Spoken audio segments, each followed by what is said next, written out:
as well Randy. Hello guys, how you doing?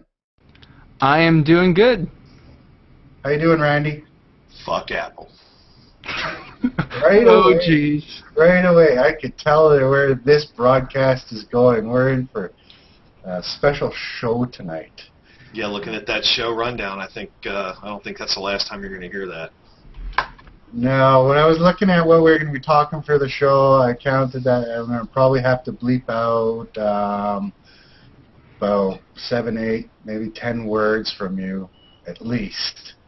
I will promise to not swear or try not to. So. Okay, you be the good guy. Randy's going to be the good guy. We've got good cop, bad cop situation going on here. For those of you that are watching this for the first time, this is our Android Headlines podcast where we talk about news, rumors, anything Android goes, you know, whether it's just something on our mind or just something we want to rant about, talk about, whatever comes to mind. We're going to hit up a few topics tonight, Nexus 7, maybe some Apple lawsuits, Amazon phone, and maybe as well give away a few items at the end of the show. So let's get onto it and start off with the Android Nexus 7, which seems like is getting sold out already, amazingly. Now, did they not make enough, or is it that popular? What do you guys think on that? I think it might be a little bit of both, but definitely I'm leaning towards it's very popular. I mean, Yes, come on, it's quad-core tablet, good screen, you know, great specs, $199. You can't go wrong. Anybody on welfare can afford to buy it. Yeah, just save up a little bit of money and you can go snatch one up. They could probably trade them for food stamps. That's how cheap it is. I don't know about that, but maybe. Those Canadian food stamps or American? They didn't make enough. I mean, it's a brand new product. The first couple of shipments over from China, they didn't make enough. They didn't make enough? Maybe they were afraid they weren't going to sell, so they only made a few. And you know, I don't know. There's no way that it's quite that popular. I believe that it's a limited supply. Really? I mean, maybe they caught from the past, maybe with some slower sales with the Nexus 1 or something, and they're, you know, selling stuff online and so on. Maybe, you know, they felt a little burned from the past where they didn't want too much stock on hand. The big lie in this whole thing is that Google and Asus got together and created this thing in 4 months. This is the Asus 7-inch tablet that they showed at CES and then seemingly completely forgot about. Yeah, who knows? 4 months to change the body style of that tablet. I think it's a supply issue. I think they'll be plentiful next month. You know, maybe towards the end of next month, they'll be everywhere. But you would think that by a marketing strategy that they definitely would have wanted to have ample supply of this thing, and as well, you know, they're throwing it out to retailers. So, you know, kind of, you know, maybe some miscues on their end that they underestimated, you know, the type of sales that they were going to have potentially with it. Opening weekend, though. You know, I mean, it's not even really technically available yet. You know, our tablet top 10 will come out tomorrow unless I can delay it, and I don't think it's even right to list it in there. I mean, the thing is, it's not even out the gate yet. So. Hey, it was sold this weekend at GameStop. Of course, GameStop has no more left. Staples has some. They're still got some in stock as well. So it is available, just available in limited supply, and it is being shipped out this weekend. But haven't you guys thought that maybe they did make enough, but they're making it limited so they build up more buzz about it and get people more excited to get it? That's where I was going with this, and you hit it right on the head, Mike. Maybe they're trying to cause the HP effect. Remember when HP tablet came out? No. But do you remember when they were selling for $99? Hell yeah, everyone does, right? I remember when the touchpad came out. Okay, well, you're the only guy. I don't remember when it debuted. I don't remember when it exactly came out, but I sure remember when they threw that thing for $99. Oh, yeah, I saw one everywhere.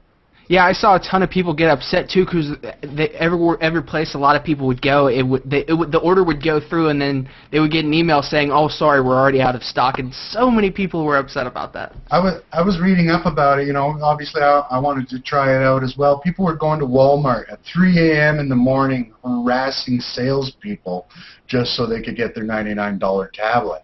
So you know, maybe Android is trying to create the buzz for it. You know. Send out this great tablet, price is right, limited stock, so, you know, everyone wants something that they can't have, especially if there's a demand. Now, you know, it's not like people are going to line up around the block for this in this day and age, but if there's a limited supply, maybe that causes, you know, that type of, you know, can't have it, want it type of mentality. What do you think, Randy? I don't think that Google needed to create any artificial buzz around this tablet. Any serious Android fanatic or even just an Android fan, they want that tablet. And at $2, like you said, anybody can afford it. Yeah, I don't think that Google needed to create any artificial buzz, and I think they know that. I believe it's a supply thing. Well, you can be rest assured that after probably the Google I/O orders came in, that they got Asus firing up the manufacturer's machinery to get some more pumping out. So I'm sure there will be oodles of them available. You know, by come August, there'll be plenty of supply around, I would imagine, if they were smart. And I'm sure there will be, but you look at it like this. That's the 7-inch Nexus tablet for the next 10, 12 months. You know, they're not going to pull a Samsung or an HTC or an LG and pump out a new tablet every 3 months. You know, they're really, what's the rush to get the thing out? You know, on opening weekend.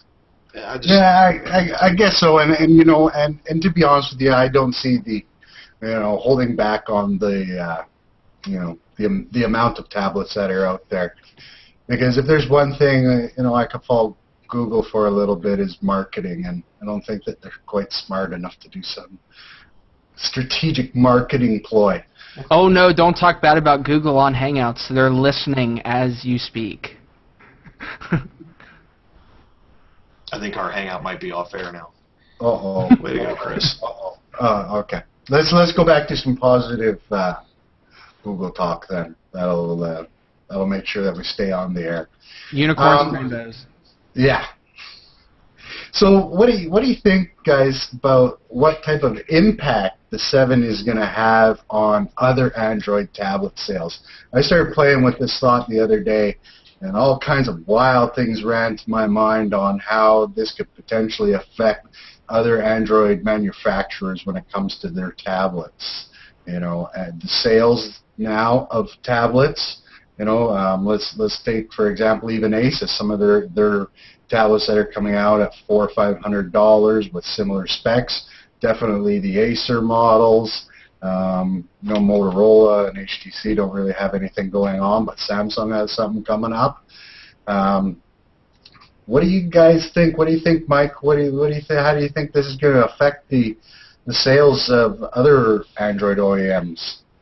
You know, it's kind of early to tell, but I think it's gonna have a pretty decent sized impact. I mean, again, it's really going to cause manufacturers to have to step their game up. And see, the thing with Google is, like, the Nexus 7 is costing them like $184, and they're selling it for $199.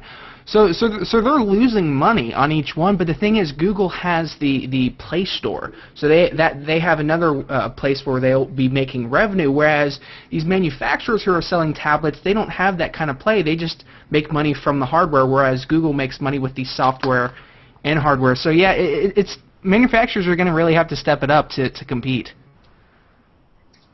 You're definitely right on that. I mean, when you take a look at some of these tablets, that they're selling, what did you pay, Randy, for your Acer? You have a 7-inch, don't you, or a 10?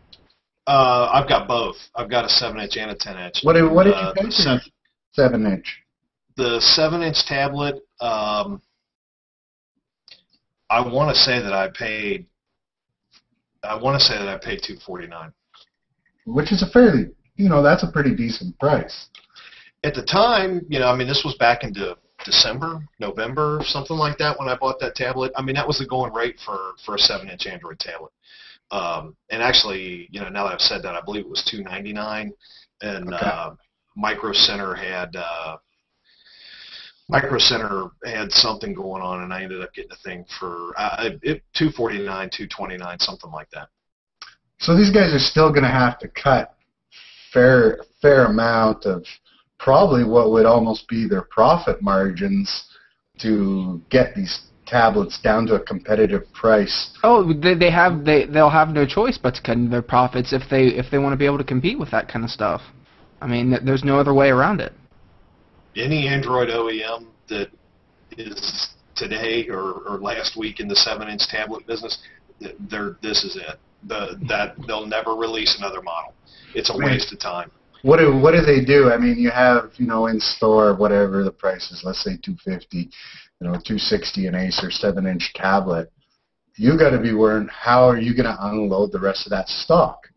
Especially it's the only thing they have going for them is that Google hasn't really set up a good retail supply. There's a few stores announced right now, but not a whole lot, where maybe some of the Acer and Samsungs and and Asus might be a little bit more at the retail level when someone comes shopping for a tablet or happens to run into it.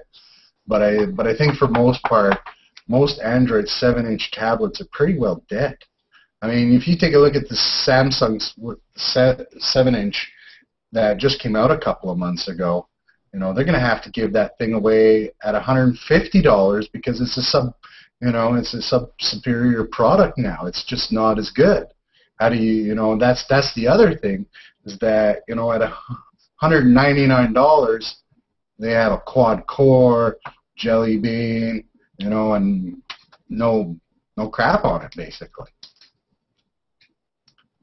No OEM will ever be able to compete with the OS updates and the Tegra 3 chip and the lack of camera. I use the camera on the back of my 7-inch tablet all the time. Am I going to miss it? No. I mean, the tablet's on Craigslist right now. I'm dropping that thing like a hot rock. But I've loved it. I've used the camera on the back of it. But yeah, 7-inch tablets, they're a thing of the past. From anyone other than Google. And I think this is even going to have an impact on the 10-inch market as well too. Me personally, my wife just got my Samsung Galaxy Tab, knowing that my next 7 is coming next week, just because it's so superior.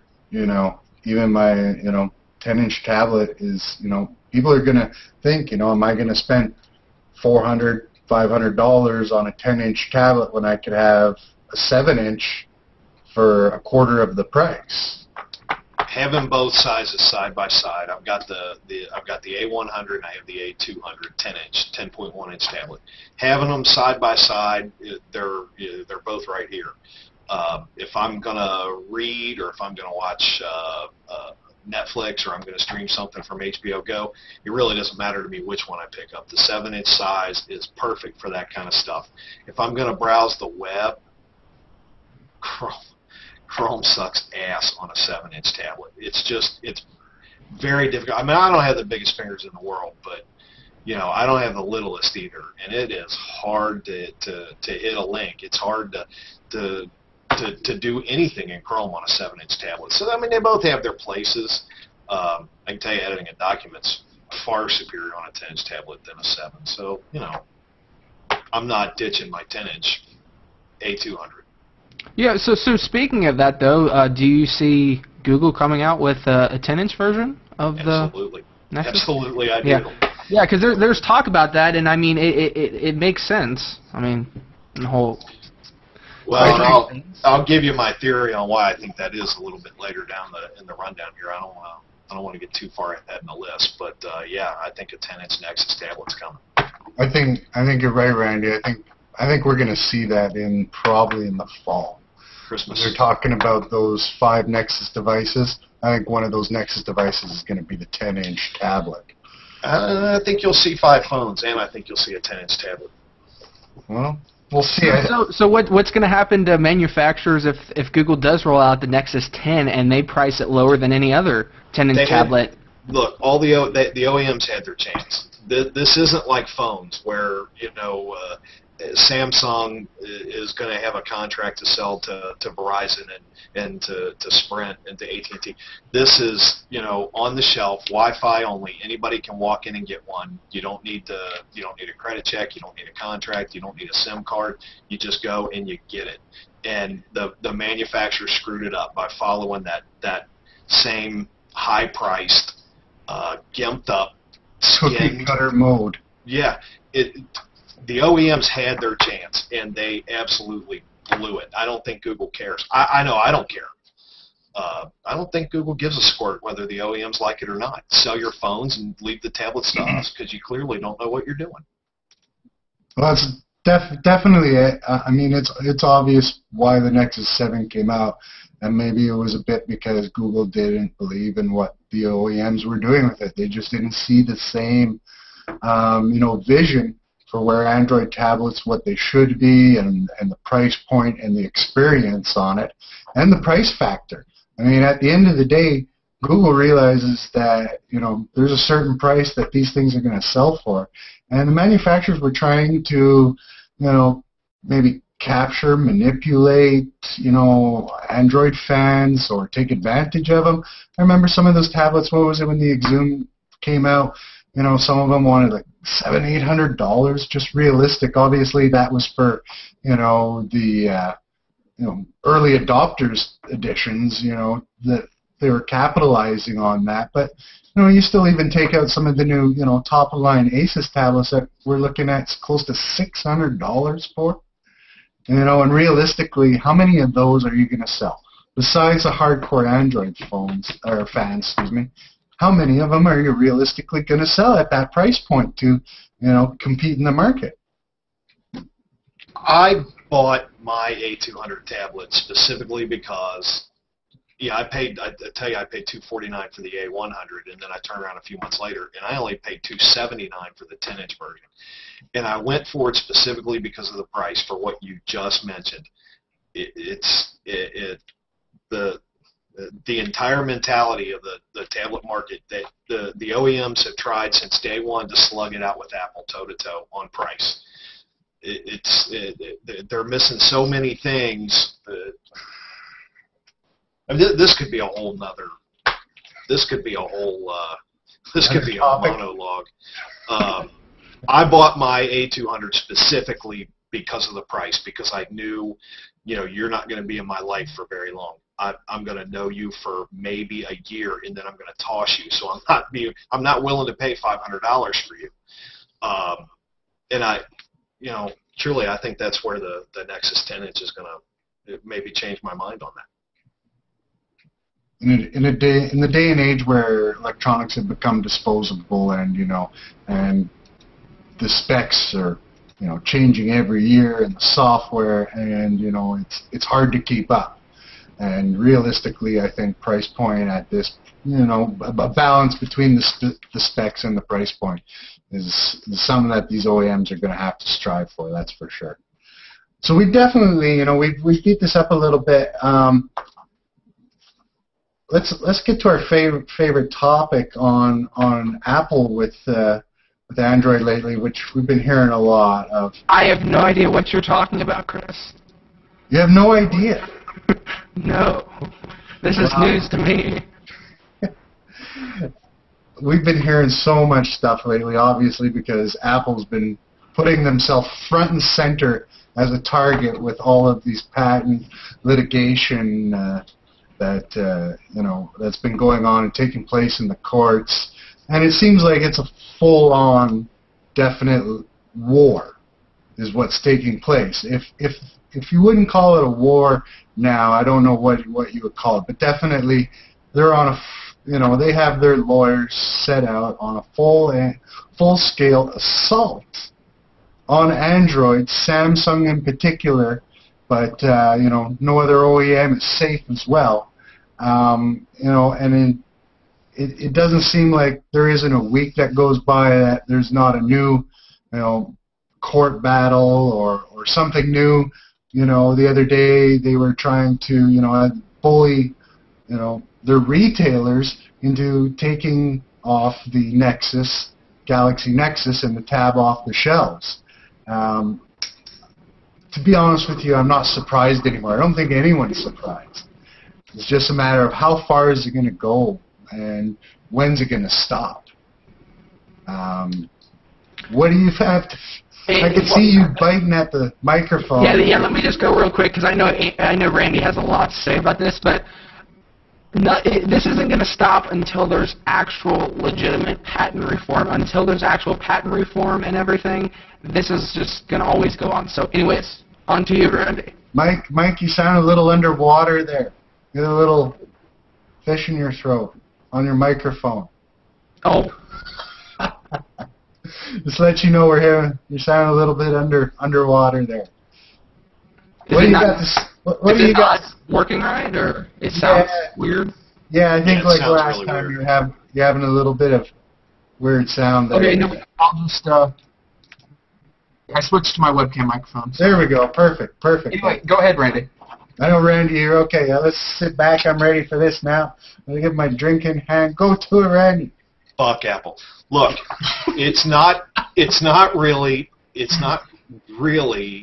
might seem like it. It's not really a full-on assault. Yeah, Apple got... Oh my God, I hate to see No, it's not really. Apple, they did get the injunction against a 10-inch tablet that Samsung's not even making anymore, and then against the Nexus. I mean, that much is true, but I think they knew that was never going to hold up. It's not truly about stopping the sale of any of these devices. It's death by 1,000 blows. You want unified search, you're going to have to come and you're going to have to get it on an iPhone because thanks to the screwed up U.S. patent system, we own that patent. If you want to see a phone number on a web page and click it and call it, well, you're going to have to come and you're going to have to get an iPhone because no Android phone can do that anymore because, again, the U.S. government tells us that we own that idea. That it's death by 1,000 cuts, death by 1,000 blows, however you want to look at it. Gimping Android by taking away some of these obvious and basic features of the device, that's the real goal. Apple, they're not stupid. Android isn't going anywhere. The question is, how much damage can we do to it? Can we cripple it enough to make it a subpar user experience? That's the goal. Well, you have to wonder if, obviously, you've seen HTC, and what they did is they took and they made some workarounds on, some of these patents or some of these actions that were... They removed features. Yeah, they removed features. That was the goal. But didn't they also, Randy, didn't they change how it was set up so that same actions would take place, but in a different way? Yeah, I don't know about that. My stupid HTC phone was abandonware before the day I bought it, and I bought it when it was only 2 months old. So I really couldn't tell you. They ignored the Thunderbolt for the entire time I had it. That sounds like a rant for another day, Randy. I had to root the damn thing just to get it to make a phone call. So, I really don't know what they did to it. Because, what some of it comes down to is possibly that Android could start, reworking. I'm sure the guys at Android, Google, and stuff, they know which patents are, prime for these patent issues to come up. And possibly, they can start reworking some of the software on how it works, and coming up with their own ways to do it in the future. Because unified search has been around for, oh God, forever. AOL did it back in the day, you know. Yeah, and I mean, there's no doubt some of these patent lawsuits are bullshit. Is literally what it is. I mean, they're giving these, you know, favorable judgments that are so loosely based. You know, it's like, you know, like the power button on your TV. As I've said it before, they're giving away, you know, patents for stuff as simple as that. And at the end of the day, it's really going to stop innovation, and it's going to cost a lot of companies some serious money. And, you know, and I think, you know, Judge Posner was probably the only judge that really gets patents and understands where all of this mess is heading in the long run. And unfortunately, you know, it was a Judge Kahn. Obviously, you know, there's a lot of things she has no clues about, and she's not the only one. Otherwise, Apple wouldn't be able to get away with half the stuff that they're getting away with. But at the end of the day, how do they stop it? How does Google stop this? You know, because it's going to hurt us, you know, a lot in the long run. Do you see an end to it, Mike? Do you see or a way?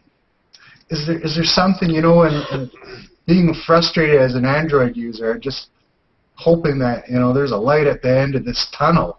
Honestly, I don't know. I think Google needs to stop being so laid back about it. They haven't really got into it themselves with Apple, and I think they just need to say, you know what, we're done with this shit. Let's just get what we have, whatever. Like, they acquired Motorola Mobility, which has all sorts of patents, and they've got all these other patents. You know, just get something together, and let's just try and fix this and end this crap. It would be tough. I mean, you know, but you can only stay laid back for so long. And I think Google's done that for the most part. If you look at it, I mean, you know, maybe they didn't have a lot of legs to stand on or a lot of patents to back them up, but they sure as hell have a big bank account, and they could support their OEMs a little more, especially when it comes to, you know, publicly supporting them, something they haven't done a lot of.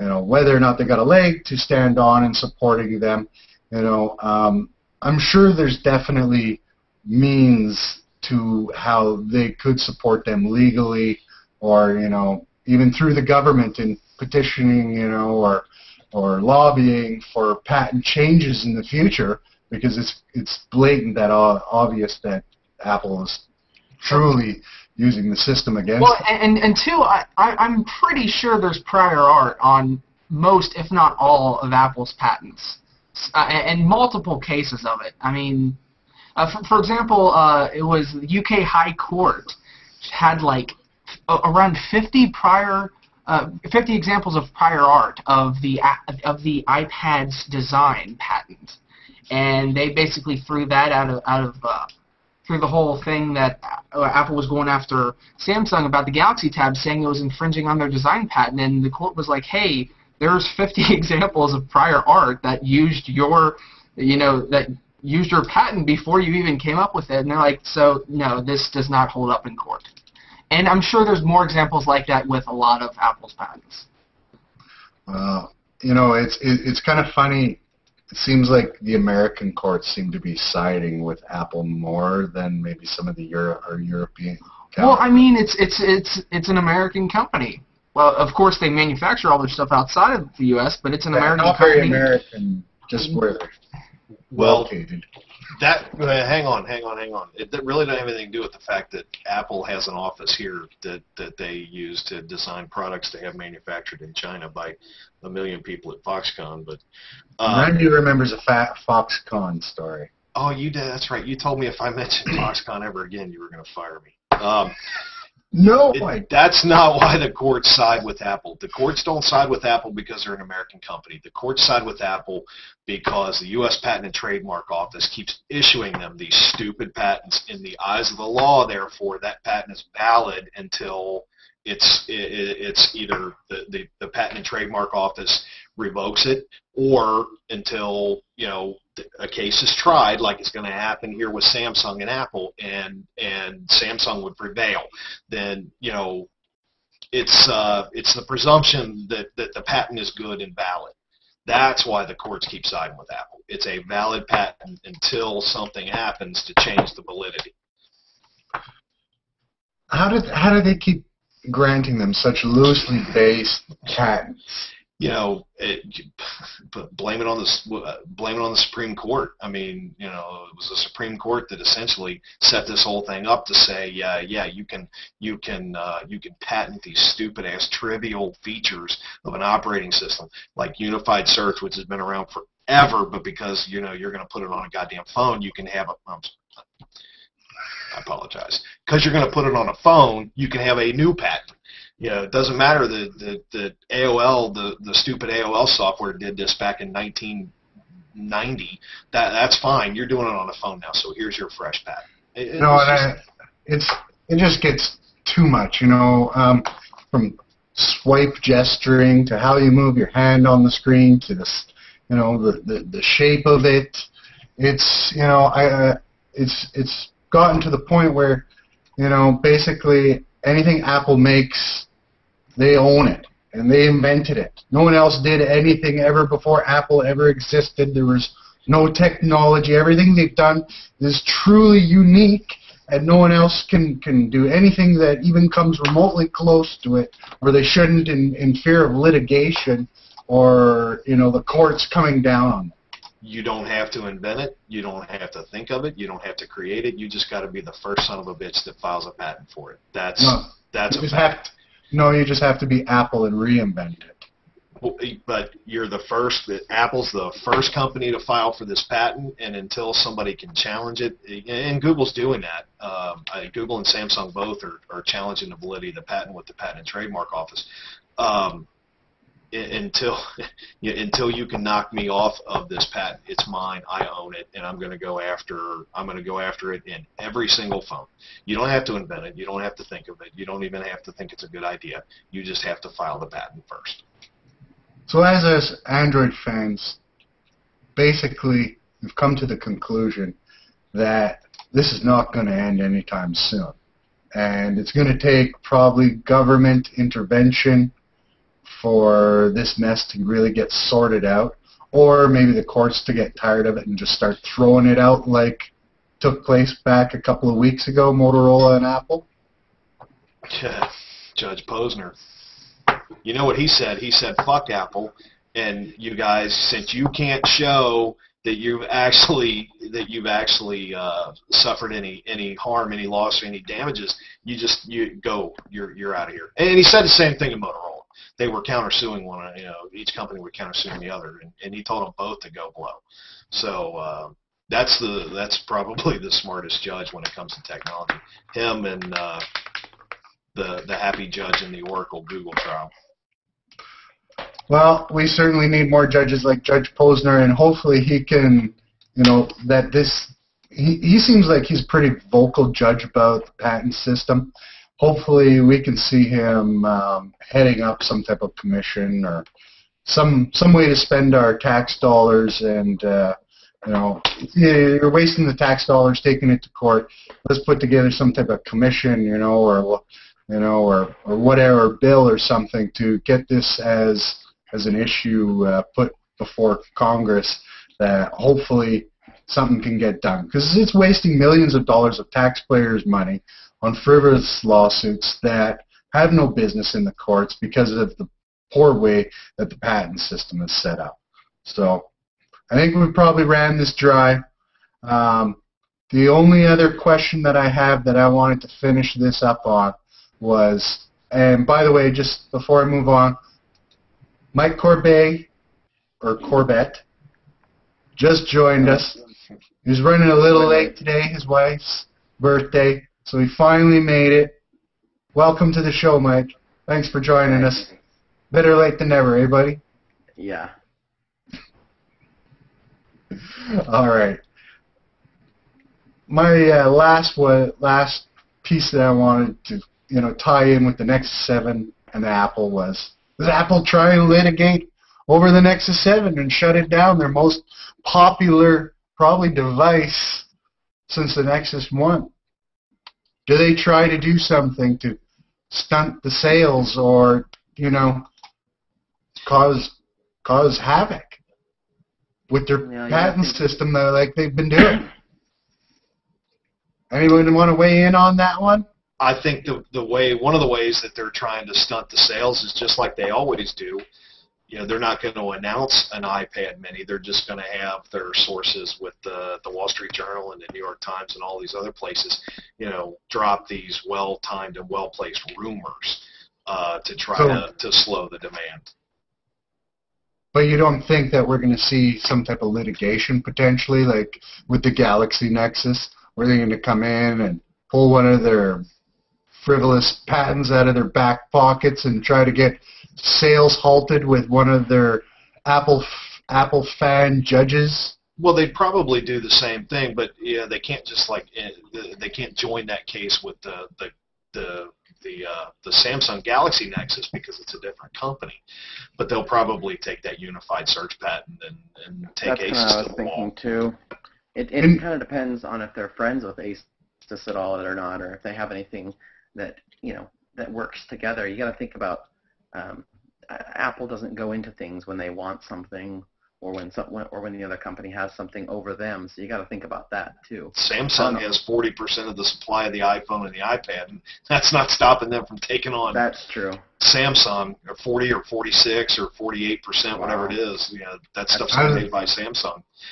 Hasn't slowed them down a bit. You would think that's a little bad for business, suing one of your major suppliers of your products, especially with no major supplier in the pipeline. Yeah, that's kind of funny. Well, I definitely won't be the one who'll be surprised to see the day that it comes out that the Nexus 7 they're trying to litigate some patent over it. So anyways, let's move on to another topic I wanted to cover this round here. And, you know, there's definitely with, you know, kind of staying a little bit within the Nexus 7 type of theme, we had the Amazon Kindle Fire, which was a forked version of Android. If any of you have used it, it's barely Android. The apps on it are certainly Android, but everything else is, you know, trying to be a Amazon, I guess, experience ecosystem, as they would call it. And now, starting to wonder if we're starting to see Samsung go that way a little bit too. With the Samsung Galaxy 3, they definitely have this total, you know, Samsung experience going on the phones that is starting to, you know, look like a forked version of Android. Mike may want to weigh in on that a bit. Mike, what do you got there? What are you showing us? Give us a little zoom in on those. So it's just one T-Mobile, one Sprint S3. And I definitely feel like I was telling you earlier, I don't know, I was going to give it kind of a nasty review. A nasty review of the Galaxy S3? Well, for one thing, I feel like I don't know. It's definitely, I can't decide if the S2 was the one that was rushed to market or if the S3 was the one that was rushed to market. But I'm starting to think it was the S2 that was rushed to market, and then the S3 was the one they were waiting for. It's kind of weird, though, because any hacker or rooter or bomb person is going to look at it kind of weird. Anybody that's new to the phone isn't going to care so much. But, like, if I try to drag an item over another item, it doesn't create a folder. And it is Android 4.0. And it's just like, that's a little weird to me. You know, it's one of the basic features that people have been waiting for in an Android phone, and it doesn't do it. That and stuff like the total CyanogenMod features that are this is just the app drawer, and the power control widget bar up here in the top that's already in the app drawer scans kind of like it would on CyanogenMod. Well, that might be because Steve is over there now. Ironically, though, according to some sources, he's not working on UI. So it's kind of like, well, what is he working on? If the features are creepily like signage and mod. I can't remember what else I was looking at. Oh, like the menu button. He's got in signage and mod.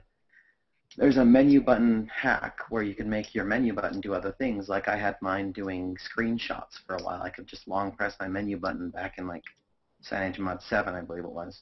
And now you can long press and it'll search. So if I press my menu button for an extended period of time, it brings up the search window. Because you can see there's no, well now you can't see. It's not going to stay lit for long enough. Anyway, there's no, it's back button, menu button, and then home button. And so it doesn't have a search button other than the search bar. And so that's kind of cool that they would do that. I don't think, long pressing that doesn't do anything. And then the home button, if you long press it, gives you the apps you've been using. So they're definitely starting to play with the operating system quite a bit. Yeah.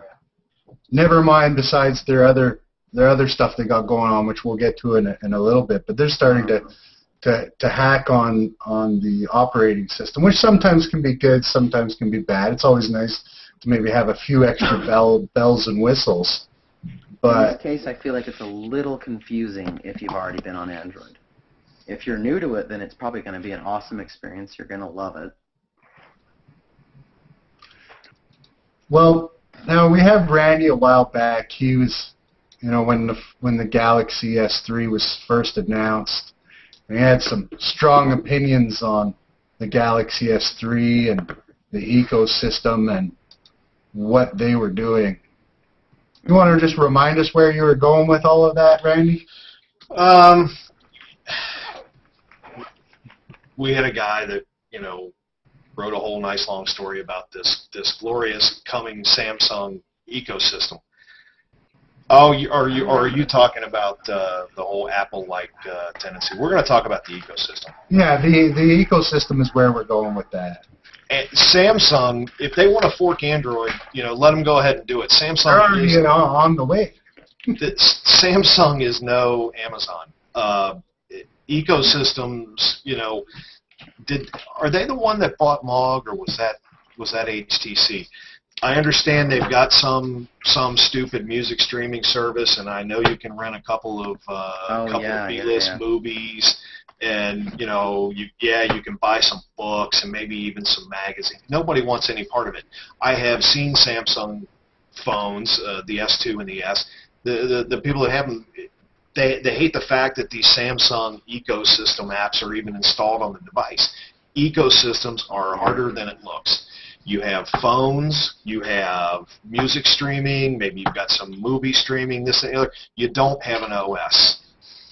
Samsung does not have an operating system, and if they fork Android and go their own way, the Amazon route, Google should, frankly, Google should stick it to them, and Google should close source on a couple of key bits of the operating system. Samsung wouldn't have the first clue about how to do with Android what Google has done. They're not. That's not their specialty. Their specialty is making displays and RAM chips and all this other stupid stuff that nobody really at the end of the day gives a damn about. If they had to take Android from Jelly Bean and carry it forward, the project would be dead like, say, Bada, because they've already done this whole operating system thing before. No, it's not going anywhere. If they fork it, they're done. Are they not already forking it in their own sense, though, with their voice, their music hub, their social hub, their, this and that? What do you think on that, Mike? You think that they're already forking it a bit? Which Mike?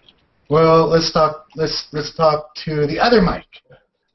Honestly, I don't really know too much on this subject. I haven't really been following it that much, so I'm probably not the best person to ask. Okay.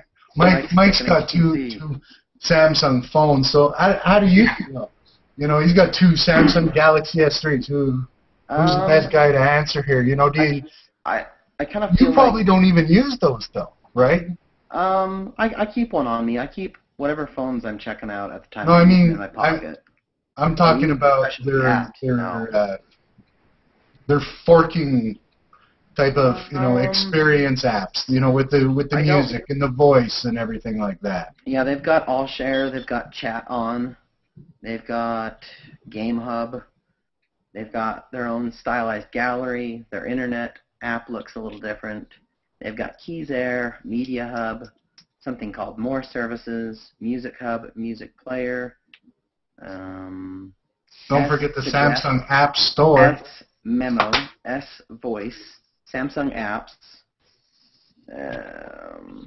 Let's see, and that's it. That's all there is. Other than, the other stuff that's on there is T-Mobile. So I've got probably 25 apps on here, and half of them belong to Samsung and T-Mobile. So to me, it kind of sounds like Samsung is like, sort of like Windows. So with different manufacturers, when you get a new laptop, it comes with all this bloatware and all this added stuff that you maybe don't necessarily want. And I got stuff like I tried Google Now versus S-Voice, and S-Voice was basically just kept saying, I don't have an answer for that. I don't have an answer for that. Do you want me to search Google? I'm like, no, because Google Now just did for me. Thank you, though. Well, it kind of seems like they're trying to fork it a bit with all of, sticking all their bloatware apps in there. Mm-hmm. They're definitely far off with it. Maybe the Galaxy 4 will be on beta with all their Samsung Experience apps. Yeah, they've got these two widgets that are on there. I don't know how well you can see those, but those are Samsung Experience widgets. They've got the S-Suggest widget, which will suggest apps to me, as if, I guess some people will want that, but nothing I really need. These are T-Mobile apps. They're definitely loading it down with a lot of bloatware. Yeah, in order to make a folder, you have to, let's see, what do you have to do? Mike was very upset about the folder situation, by the way. It just upsets me. You guys notice he's mentioned already a couple of times, very upset about not being able to make the folder. First world problems. Yeah, exactly. Definitely, Mike, we'll be seeing that in the next update from Samsung after they watch this podcast. Yeah, really, they're going to be like, no. Yeah, they're actually working on it right now. I hope it takes them a while, right? We should see it by Christmas. Yeah. When Android, 4.2 comes out, they'll have an update with it. So there's some of the other big news that we got, and we've probably heard this for years now. Moving on to kind of with tied in with the forking is the Amazon phone. What do you think on it, Randy? What do you think on the Amazon phone? I think they're stupid if they don't do it, but I think it's coming. I really do. I think I did a blog post on this a year ago before the Fire was released, and I'm pretty sure the last paragraph on it said, "Yeah, just wait because the phone's coming too." Yeah, I believe that Amazon's gonna release a phone for quite a while. I wonder who their partner will be to manufacture it, because I don't think they'll do it on their own. Well, I'm sure they could probably find somebody at Foxconn. Foxconn. Yeah, or somebody in China. I think I was reading the other day that there's a manufacturer in China that they're already working with on a phone. It wasn't a big name manufacturer. It was just and they're probably not, from all indications, they are not looking at a high-end smartphone. Mm-hmm. It's probably going to be a mid-level spec smartphone, and obviously, you take a look at their tablet, same thing. It's not, going to break any benchmark speeds or wow anybody.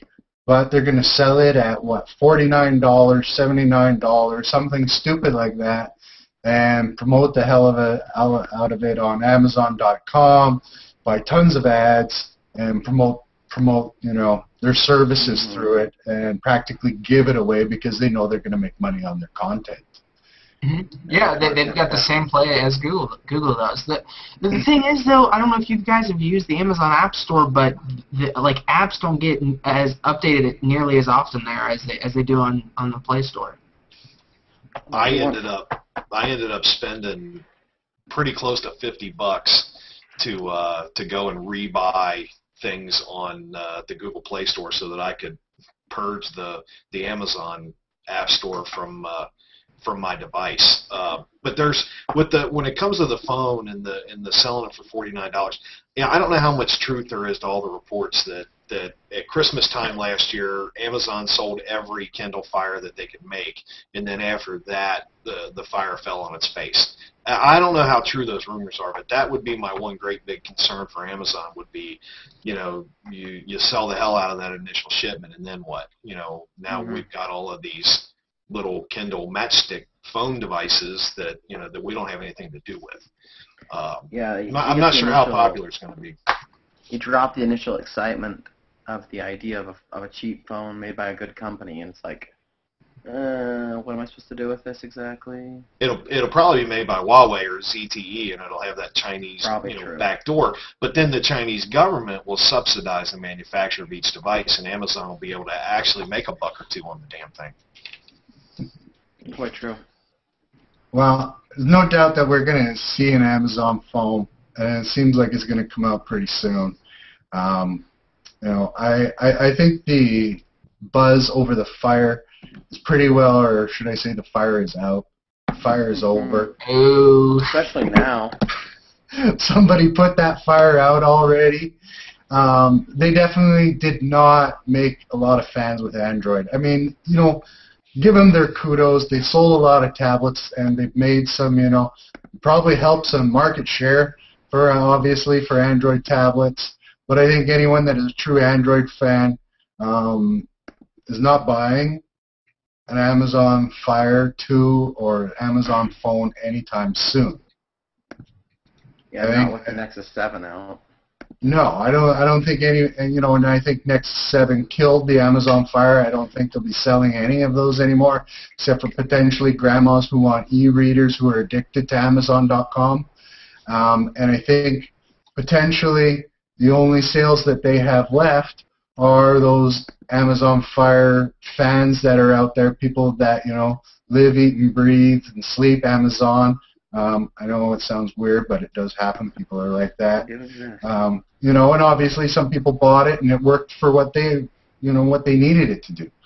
And those are probably the people that they're going to sell these phones to. Is it going to be one of the best-selling phones out there? I hardly doubt it. I don't think you're going to see this thing selling incredible amounts. Especially with it being so forked, I don't think any Android fan is going to even recommend it for their, family member that they don't even like.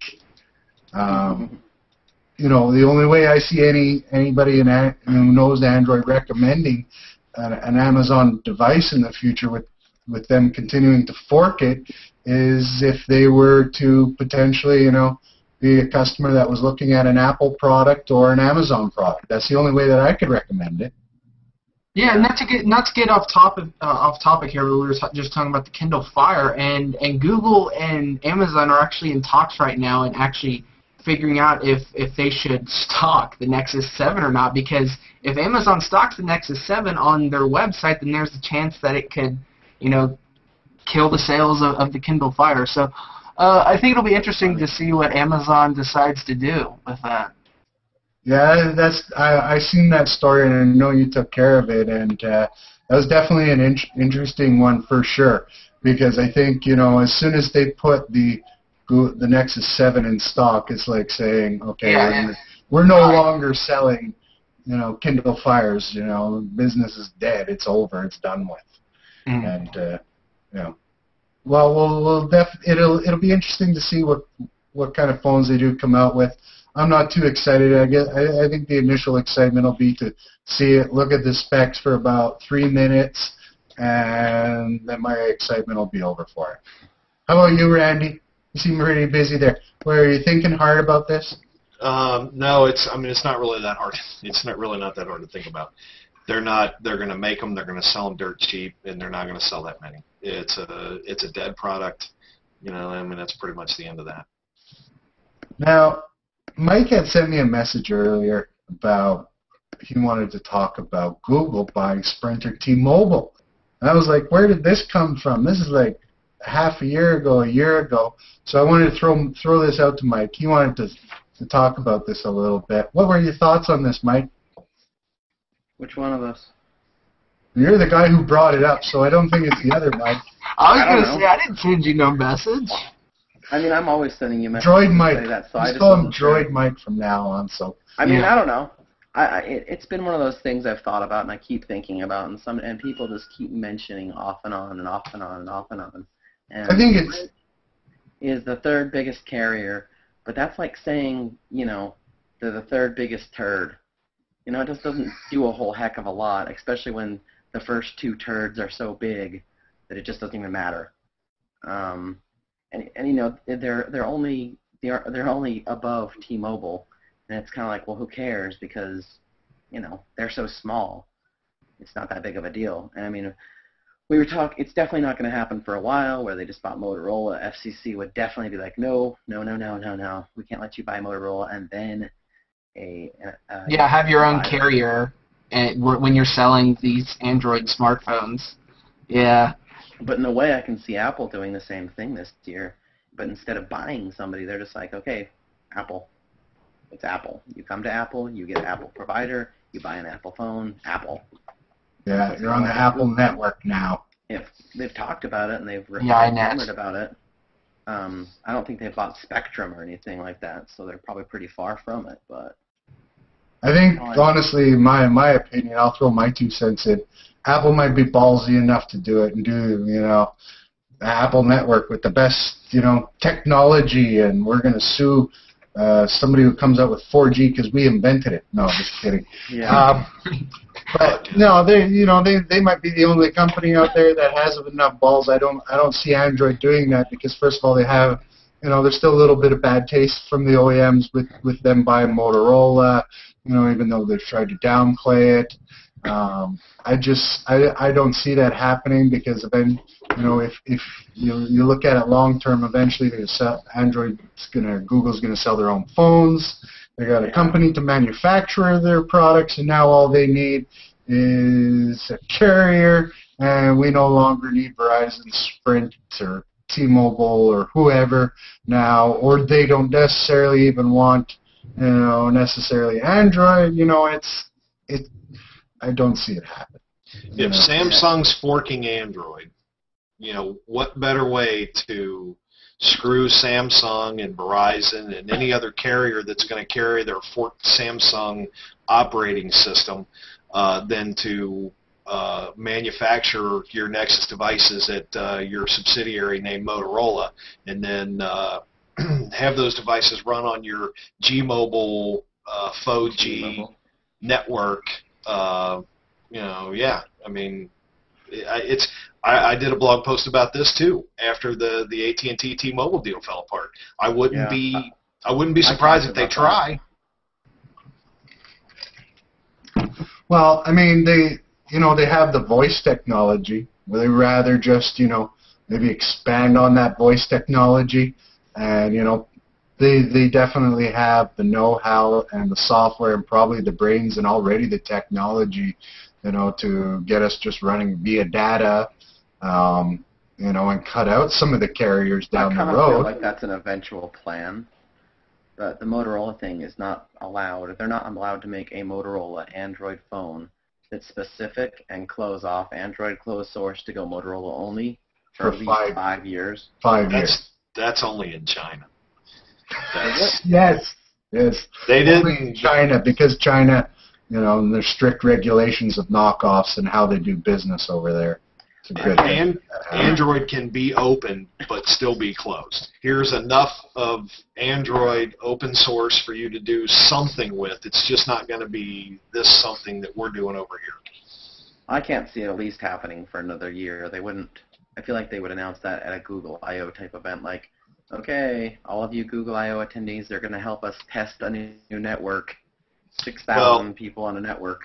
Look at the fiber to the home project that they're doing in Kansas City, and now there's job postings. They're hiring what was it, salespeople or something for a Yeah. broader push for that. I mean, I think the writing's kind of on the wall that they're going to try it. So maybe Oh, for sure. maybe where they're going more with this instead is, getting into the broadband game and then going to the data voice in that area. Well, they could do what Is that what you're Clearwire's thinking, doing. Randy? I'm thinking that, if they could go fiber to the home in 70 or 80% of the country, why couldn't everything just be over Wi-Fi? They don't need spectrum. All they need to do is set up their little mesh Wi-Fi network and have everything go over Google gigabit fiber. Yeah, kind of like a little bit of what Clearwire does. Like you can buy a Clearwire card and just take it wherever you want with you. Instead, you just buy a phone and it would just feed off of the mesh, like you were saying. Yeah, but I'm sure they'll take what Clearwire's done and do it right or different or something. Better. Yeah. Isn't there a cell phone company already doing that out there? I think Republic Mobile or something. Who are A they? couple of them have done it over the past, but Yeah. They They don't do piggyback well on Sprint's network, I think. And most of them Yeah. piggyback off of Sprint. they want you to, they want you to do the 70, 80, 90% of your volume over Wi-Fi, public Wi-Fi, your Wi-Fi, somebody's Wi-Fi, but not on their Sprint dime. Mm-hmm. Well, They don't have a network of their own. That's the point. Well, we definitely. I think we're going to hear some more about this. We'll see how it develops before we start drawing to any conclusions. Mike, now you also wanted to give us a quick rundown of the Droid Incredible 4G LTE. I'm not sure how well this thing's selling. I think I would rather hear more about the Samsung Galaxy 3, but let's hear more about the Droid Incredible 4G in case somebody out there is looking to buy one. How's it working, Mike? When I originally told you I wanted to talk about it, I had higher hopes for it. So your hopes have been crushed in the past 48 hours? Yeah. Well, I mean, I played with it a little bit more. It's not a very big screen. What is it? Run down the specs for us, Mike. I What has it believe got? it's a 4-inch screen. Do you got it in front of you? Can you show it to us? No, I don't. Well, so Why much would I for be the that? review. Why would I be that prepared? Yeah, I know. By the way, just so Mike doesn't look like he's very professional, he just got out of his vehicle, ran inside, turned on the video camera because he was at an event with his wife and celebrating her birthday, and he just rushed in here so he could help us out on this podcast. That's why he doesn't have his Droid 4G LTE ready for the review. That's it. I'm leaving. I know. I'm so disappointed. I think we should just end the broadcast right now. Is that what we all Podcast wanted? is over. Mike, you blew it with not bringing that 4G out. Everyone was really super excited for that. We're all disappointed. And I think Verizon is going to be very pissed off because they were probably counting on the 3 people that might buy it from watching this podcast. Sales are down. HTC is going to be in the red next quarter. This is just mayhem. That makes sense. All your fault. My wife's got a death grip on her original Incredible, and frankly, I think she's probably a buyer of this LTE version. Do what? Well, I can definitely tell you what I think about it. Well, let's hear about that. It definitely doesn't. It's definitely not like an amazing wow device. Like I said, it's only got a 4-inch screen, so it's not much better than my Nexus S. It does have the QHD screen, the 540 by 960. It's clear, but it's not amazing and special by any means. The battery lasts pretty well because it's got the 1700 milliamp hours battery. It is dual core. It is 1.2 gig. It is a Snapdragon S4, so it's not one of the better processors, but it is the next generation of the said processor. All phones that are coming out now have the good camera on them. This one doesn't hold back on that at all. It's pretty great camera. For some reason, despite them saying that Beats Audio is going away, this does have Beats Audio when I plug in my earset. When I plug in my earphones, it lets me know Beats Audio is enabled. Which OS is it running, Mike? It's 4.0. Android 4.0. And how smoothly does it run? It sends ice cream sandwich, so it's kind of like it's just dependent on how the launcher wants to act. The HTC launcher is it's a RAM hog. It's a bloated Sense. I mean, what you Kinda typically is. would expect from Sense. I feel like I mean I've got the Evo LTE here because it's been charging. I feel like this phone runs better than like a little smoother, a little faster, a little better than the Incredible 4G.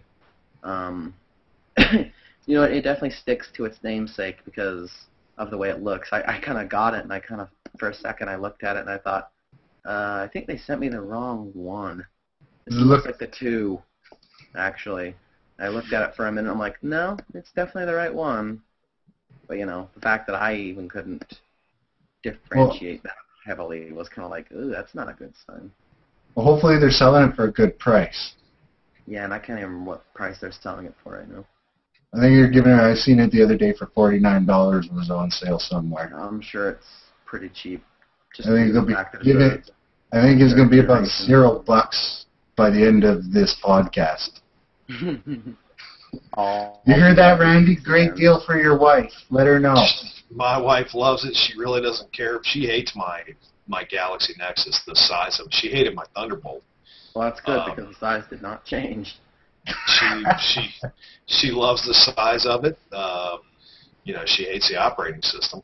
But yeah, the version, not Android. She just she's done with it. But yeah, that's probably going to be the phone that she gets. That's cool. I mean, I can tell you it's got a good battery life. She cares more about size and camera, which the original. Well, I mean, she is a woman. I would hope she would care about size, you know. Oh, yeah. Wow. Wow. Way to spice it up out of I had to throw something in there. You came out with the F Apple. I had to throw something in there. Like I talking didn't about. say F Apple. I said fuck Apple. But I see right on here this says this is supposed to be a family atmosphere on this show, and now there's the sexual innuendo. Oh my God! Who said family? Family Innuendo. show. This is definitely not a family show. I think we kept it pretty tame, but there will be a lot more fuck apples in the future. You know, we're not that politically correct here, so I think it's fine. And you know what? Size does matter. I have a Galaxy Note, and I love it, so size does matter. Well, and two, like me, I have like huge hands, so I need like a 4.3-inch or bigger screen. Otherwise, it just feels tiny.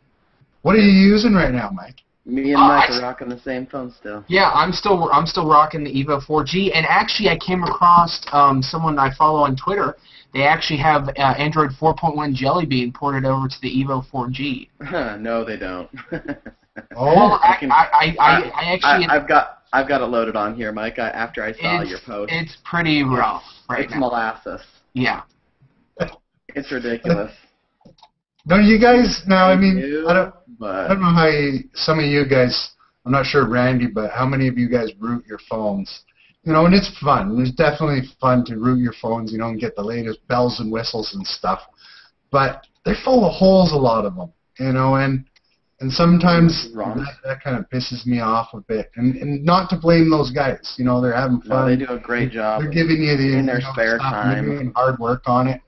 But sometimes it gets a little annoying when, you know, the bells and whistles are great, but some of the core features or the phones crash and stuff like that can get a little annoying to me where sometimes I got to go back to stock just so I can have my sanity back. Yeah, I try and wait until like a stable version if I can, because I don't want to have to constantly update and do all this stuff, you know. It gets annoying. All right, now Mike, you wanted to ask Google Now a question. Do you have a question for? We were supposed to do our Ask Google Now segment. I've talked about it, but I don't know. Running, you know, on like, you know, behind schedule here today. So let's ask it why iPhone sucks, and let's see what the answer is going to be. Uh-oh. Why does the iPhone suck?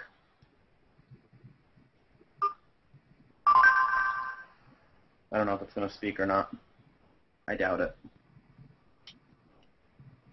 And of course, it's going to take a minute to load because, you know, running my Nexus app. As you can see that this... And it's got Jelly Bean on it. Oh, there, it's already loaded. The iPhone 4S sucks from idownloadblog.com. That's an Apple site talking about how bad it sucks. Kind of sounds like it. Okay.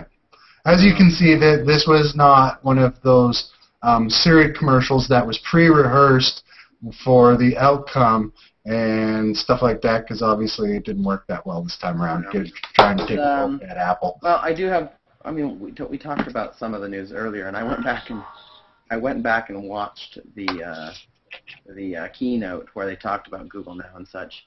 And I guess I was just so excited and overwhelmed by the whole experience that when they were like, oh yeah, it's going to get better and these features are coming soon and this is going to get changed and all this is going to be different, and I was kind of like, oh wow, okay.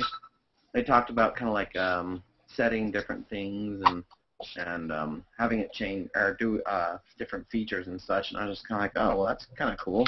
I don't know when those changes will happen, but I know that the Nexus 7 has been updated to 4.1.1, and I believe the Galaxy Nexus is on 4.1.1, and AOSP is out now, so more devices will be there soon. All right, well, so thanks for that, Mike. Yeah. What a feature that was. I guess we'll... yeah, I think Mike's got to rehearse that a little bit. Mm-hmm. Otherwise, you need to work on your inner Steve Jobs, Mike. That's right. Well, next week I won't come in a turtleneck. At least showing up on time will be helpful. Maybe pre-rehearse, asking Google Now. How about that? That'll go. Right. Well, let's just do this. Okay. Remind me that next week I have a hangout to do on time. Right, are you waiting for it to respond back to you, Mike? Does it talk back to you like Siri does, like a sometimes it does. George Orwell porn type of voice? Well, this one definitely has a smooth, nice voice.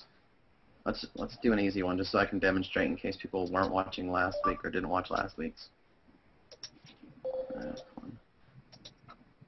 How tall is Kobe Bryant?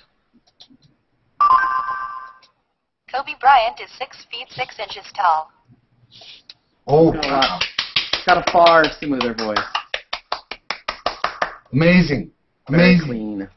I could see that in an Apple commercial. Revolutionary, magical. Changing. Incredible. Life-changing. You see, I feel... what we've done with the Nexus S and the Google Now features is we've changed them. We've made them better. We've cut the fat, slimmed things down. We've made them a lot better. We just really wanted a better user experience. We wanted to help you. The voice is different. The voice has changed. And then they cut to another video. It's like, the voice. What we did on the voice this year was we did this. That's how Apple did that was actually pretty good. I think we could get you a job there. Definitely. Okay, well, next time I'm in Cupertino, I definitely will Fuck Apple. stop by. Fuck Apple. There we go. All right, guys. Now, the question of the week is, we wanted to ask the Android users, what do they think of the Nexus 7? What do they like? What do they don't like? Let's see it on the comment section on Google Plus and on YouTube, where this will be published.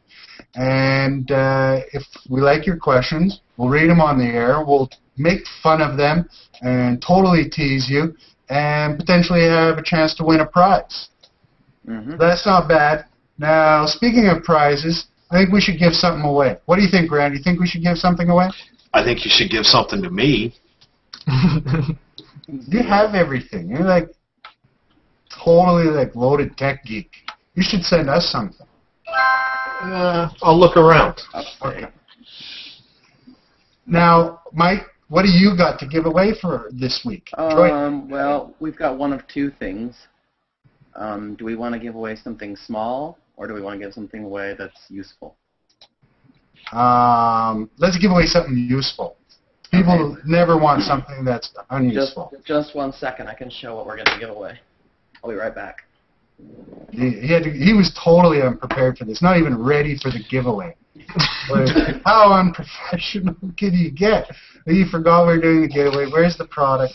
You can even. At least it's not live. Yeah, exactly. This is what happens when you do stuff live and guys show up late.